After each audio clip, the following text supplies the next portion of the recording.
नमस्कार दोस्तों, स्वागत है आपका अपने चैनल द शास्त्र विद्या पर। अगर आप अपने जीवन में कुछ नया सीखना चाहते हैं तो हमारे चैनल को सब्सक्राइब कर लें। दोस्तों, आज के इस वीडियो में मैं आप लोगों को 3 ऐसे दिव्य वृक्ष के बारे में बताऊंगा जो वृक्ष न केवल आपके गरीबी मिटाएंगे बल्कि दोस्तों आपकी अनेक तरह की परेशानी को दूर करेंगे। साथ ही साथ दोस्तों नवरात्रि के कुछ गुप्त जानकारी भी बताऊंगा जिससे माता भगवती प्रसन्न होती है। तो दोस्तों, इस वर्ष की नवरात्रि पूरे 9 दिनों का रहने वाले हैं और जिस वर्ष के नवरात्रि 9 दिनों को है दोस्तों, उस वर्ष में लोगों के ज्यादा से ज्यादा अध्यात्म उन्नति होती है। दोस्तों, उस वर्ष लोग ज्यादा से ज्यादा तरक्की करते हैं। तो दोस्तों, नवरात्रि के इस पवित्र अवसर पर इसे एक पेड़ के नीचे चुटकी भर सिंदूर चढ़ाने से आपके दोस्तों जन्म पुरानी गरीबी मिट जाएंगी। दोस्तों, अगर शादीशुदा महिला अगर इस वृक्ष के नीचे में चुटकी भर सिंदूर चढ़ाएं तो अखंड सौभाग्य की प्राप्ति होगा। दोस्तों, नवरात्रि को शक्ति प्रवाह कहां है और ये मैं जानकारी आप लोगों को अपने कई वीडियो में बता चुका हूं। तो नवरात्रि के पूरे 9 दिनों तक माता नवदुर्गा जो है पृथ्वी लोक पर वास करती है। माता नवदुर्गा जो है छोटी कन्या, जो हमारे घर में जो छोटी कन्या होती है जिनकी उम्र 9 वर्षों तक है, ऐसी कन्या के शरीर पर माता वास करती है। इसलिए नवरात्रि में भूल करके आप अपने घर की छोटी कन्याओं को मत मानना। दोस्तों, घर की छोटी कन्याओं को मानने से माता नवदुर्गा नाराज होती है। और हाँ, एक नवरात्रि में दिन की अपेक्षा रात्रि में माता नवदुर्गा की पूजा करने से माता दुर्गा जो है जल्दी प्रसन्न होती है। इस नवरात्रि में दिन की अपेक्षा जो है दोस्तों आप जो है रात्रिकालीन में पूजा करना। तो आज की इसमें महत्वपूर्ण जानकारी को बताऊंगा। इस जानकारी को बताने से पहले आप सभी लोगों से निवेदन है, कृपया इस वीडियो को एक बार ध्यान से पूरा जरूर देखना, आपको अनेकों लाभ मिलेंगे। साथ ही साथ दोस्तों, अभी तक आपने हमारे चैनल सब्सक्राइब नहीं किए हैं तो चैनल को सब्सक्राइब कर लेना और बने बेल के आइकॉन को प्रेस कर लेना ताकि हमारे आने वाले इस तरह के नॉलेज वाले वीडियो आपको मिस ना हो।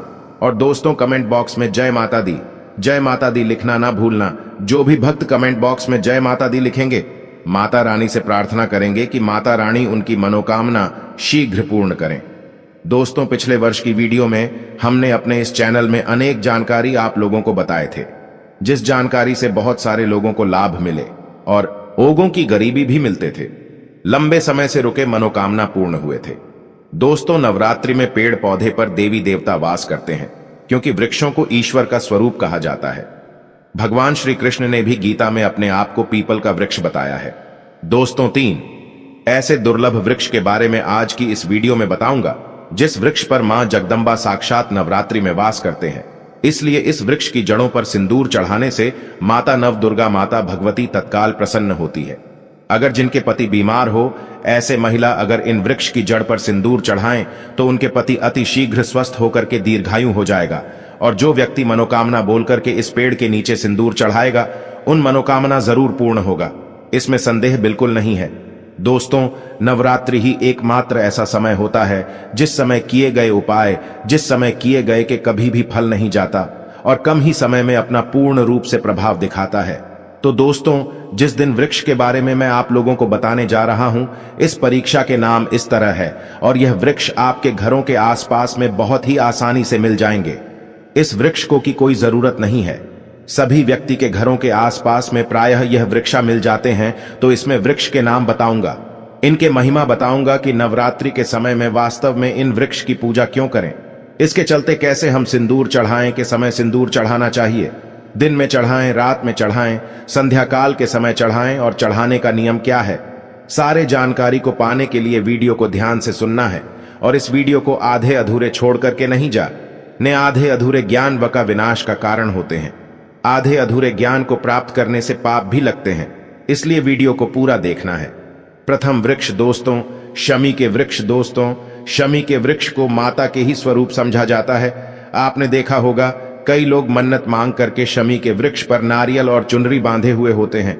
दोस्तों, पूरे नवरात्रि के 9 दिन तक माता दुर्गा जी है, माता भगवती जी है, शमी के वृक्ष प्रवास करते हैं। वैसे शमी के वृक्ष माता से ही उत्पन्न हुए हैं। तो शमी के वृक्ष जो है मन को शांत और शीतलता प्रदान करने वाला कह गए हमारे शास्त्रों में। चलिए इसके मैं कुछ प्रमाण बता दूं। तो दोस्तों, शमी के वृक्ष की पूजा आज से नहीं बल्कि प्राचीन काल से ही लोग करते आ रहे हैं। त्रेता युग में प्रभु राम ने रावण के वध करने से पूर्व शमी वृक्ष की पूजा किया था और जिसके फलस्वरूप भगवान राम जी रावण को मार पाए थे और द्वापर युग में पांडव वनवास के समय अपना हथियार शमी वृक्ष पर ही छुपाया था। और दोस्तों, महाभारत युद्ध से पूर्व पांचों भाई पांडव ने शमी वृक्ष की पूजा किया था, जिसके फलस्वरूप गौरव को मार पाए थे और महाभारत युद्ध में विजय प्राप्त किया था। दोस्तों, शमी के वृक्ष कोई साधारण वृक्ष ने माता के ही स्वरूप है। दोस्तों, ज्योतिष शास्त्र में यह भी कहा जाता है कि अगर नवरात्रि में केवल एक शमी के पत्ते माता दुर्गा जी को चढ़ा दे तो बिना व्रत बिना पूजा पाठ किया नवरात्रि की पूजा का पूर्ण फल मिल जाता है। नवरात्रि में माता को एक शमी के पत्ते चढ़ाना मतलब दोष तो 1,00,000 स्वर्ण दान करने के बराबर होता है।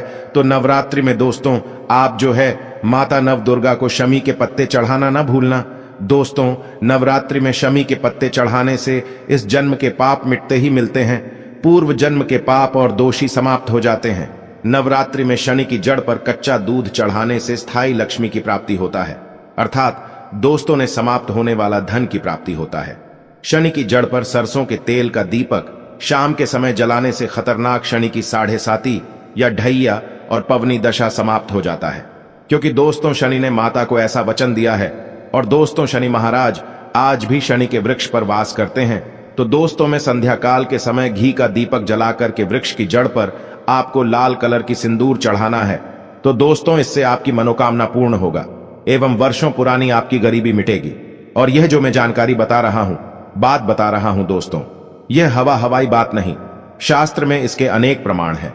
अगर मैं आप लोगों को प्रमाण देना शुरू करूं तो वीडियो लंबी हो जाएंगी, इसलिए दोस्तों मैं आप लोगों को शॉर्ट में जानकारी दे रहा हूं। अब दूसरा वृक्ष के जानते हैं। दूसरा वृक्ष ऐसी कौन सी है जिससे हमारी मनोकामना पूर्ण होगा और किस तरह के समय इस वृक्ष की जड़ों पर हमें सिंदूर डालनी है। तो दूसरा वृक्ष है दोस्तों नियम के वृक्ष। अब नियम के वृक्ष के नाम सुनकर के वीडियो को छोड़ने वाले हैं। तो दोस्तों, सबसे बड़ा आप जो है अज्ञानी नियम के वृक्ष की आज की इस वीडियो में चमत्कार जानेंगे तो यकीन मानिए कल से आप इसे प्रमाण करना शुरू कर देंगे। कल से आप जो है सनियम की पूजा करना शुरू कर देंगे। दोस्तों, ऐसा कोई भारतीय नहीं जो नियम वृक्ष के चमत्कार न जानते हो। नियम वृक्ष को सभी वृक्षों का वैद्य कहा जाता है। नियम वृक्ष चमत्कारिक शक्तियों से भरे होते हैं और नियम वृक्ष की शीतल छाया माता नव दुर्गा को बहुत प्रिय है। इसलिए आपने देखा होगा दोस्तों, कई ऐसे लोग होते हैं जो नियम वृक्ष पर माता के लिए झूलना लगाते हैं। माता ने रिक्शा के झूलना पर अपने के साथ झूलती है। अगर आप भी माता नव के जल्दी कृपा प्राप्त करना चाहते हैं तो नवरात्रि में यह नवरात्रि के बाद माता रानी के लिए नियम वृक्ष पर झूलना जो है आप बनवा सकते हैं, लगवा सकते हैं। दोस्तों, जिस घर के द्वार पर या फिर आसपास में निम्न वृक्ष के पौधा होते हैं, ऐसे लोग बहुत ही कम बीमार होते हैं। दोस्तों, ऐसे लोगों से बीमारी कोसों दूर रहते हैं। नियम वृक्ष के निकलने वाले नियम वृक्ष की जो पत्ती है उनसे निकलने वाले वायु से सारे रोग नष्ट हो जाते हैं। दोस्तों, नियम वृक्ष को ने मोरनी माता भी कहते और नियम वृक्ष पर माता शीतला माता, दुर्गा माता, महामाया सबका वास होता है। संसार के समस्त देवी शक्ति, संसार के जितने भी देवी है, माता के जितने भी स्वरूप है, यह सब नियम वृक्ष पर नवरात्रि में पूर्ण रूप से वास करते हैं। इसलिए दोस्तों, नियम के वृक्ष पर हमें भूल करके चाहे न चाहे नवरात्रि के बाद नहीं चढ़ना चाहिए।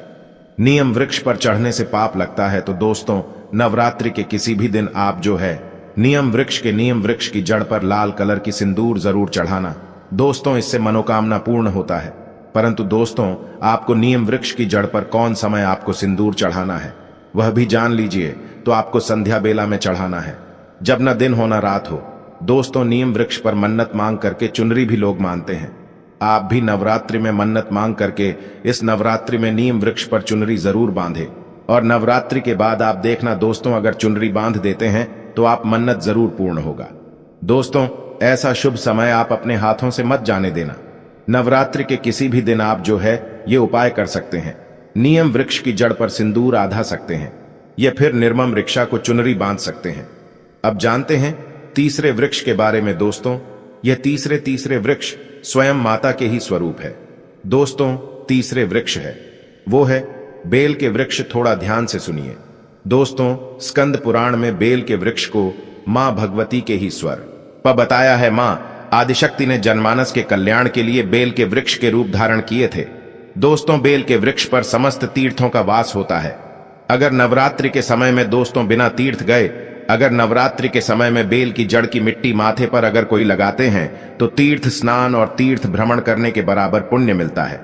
दोस्तों, रात्रि में बेल वृक्ष को प्रदोष काल के समय छूने मात्र से की थकान, रोग, दोष और पाप मिट जाते हैं। दोस्तों, आपने देखा होगा भगवान भोलेनाथ भी बिना बेल पत्र के अपनी पूजा को स्वीकार नहीं करते। जब तक भगवान भोलेनाथ को अब बेल पत्र चढ़ाएं वह अपनी पूजा स्वीकार नहीं करते, तो नवरात्रि में मां भगवती को बेल के पत्ते की माला बनाकर के पहनाने से दोस्तों माता भगवती बहुत प्रसन्न होती है। बिना बेल पत्ते के माता की पूजा करते हैं तो वह पूजा पूर्ण नहीं होता। तो अगर नवरात्रि में मां दुर्गा को बेल के पत्ते की माला बनाकर के आप चढ़ाते हैं तो धर्म, अर्थ, काम और मोक्ष चारों पुरुषार्थों की प्राप्ति होता है। मां भगवती बहुत प्रसन्न होती है। दोस्तों, नवरात्र के तीज, पंचमी, सप्तमी और अष्टमी तिथि को ही बेल की जड़ पर लाल सिंदूर चढ़ाना चाहिए। पत्र के तेज, पंचमी, सप्तमी और अष्टमी तिथि को बेल की जड़ पर लाल सिंदूर चढ़ाने से मां भगवती बिना मांगे सब देने के लिए तैयार हो जाती है, अर्थात दोस्तों सभी तरह की मनोकामनाओं को पूर्ण करती है।